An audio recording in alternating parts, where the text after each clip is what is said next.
It was devastating. I mean, you can imagine it's hard to even express the victimization and, how traumatized we all are due to this unnecessary thing that happened to us, so. How many FBI agents, it's hard even to imagine, given that neither you nor your husband nor any of your 7 children have been charged with a violent crime or accused of violence. How many FBI agents with guns would you estimate showed up at your house? It had to have been 20, 25, 30.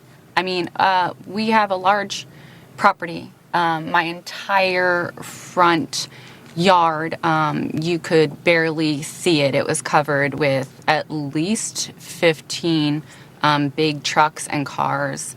And there were, like I said, 20, 25, 30 men, women, completely in jackets with shields and helmets and guns, and they were behind cars. It was, something I never would expect to see on my front lawn. It was crazy. Yeah, maybe in China or Venezuela. Peter Breen is your attorney, and we're happy that you're here, Mr. Breen. Have you ever seen anything like this, ever, in this country? Not at all. This is reckless and outrageous. It put the Houck family in unnecessary danger. And it was the sort of thing that when we've offered to bring him in, didn't get a response. And not just, even if you're going to arrest a regular person, you just send a couple agents, they'd knock on the door, not dragging the head of the family out, violating the sanctity of the home, pointing guns at them. This was outrageous and uncalled for. Were we right in saying that local authorities had assessed the altercation between Mr. Houck and the extremist who attacked his son and decided not to press charges against anyone? Is that correct? The Philadelphia DA refused to press charges, and he's not a friend of pro-life. He's a Soros ally. Then the alleged victim filed a private criminal complaint, which eventually the local courts threw out because the guy couldn't be bothered to show up for the hearings.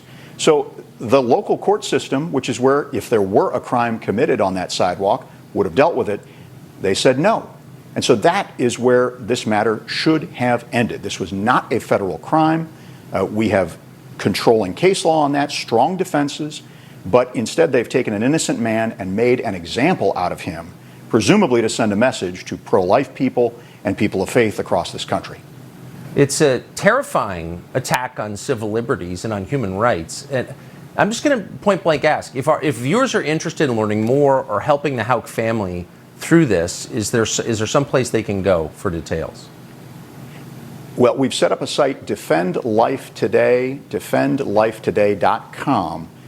We've got our whole Thomas More legal team on this because if we can push back against the Department of Justice here, we can get them to stop, not do this again to someone else. We've also hired the best criminal defense attorney in Philadelphia, one of the best in the country, to help us with this matter. And that costs money, but we are going to make the commitment that we are going to take this all the way to succeed and hopefully prevail in the end, which we are confident of. It's so horrifying that I really have to hope people are punished for real for this. And finally, Mrs. Houck, how are your children doing, I have to ask? It's hard to tell. The older ones, we can talk, we can cry. We've had some counseling. We have more counseling to do.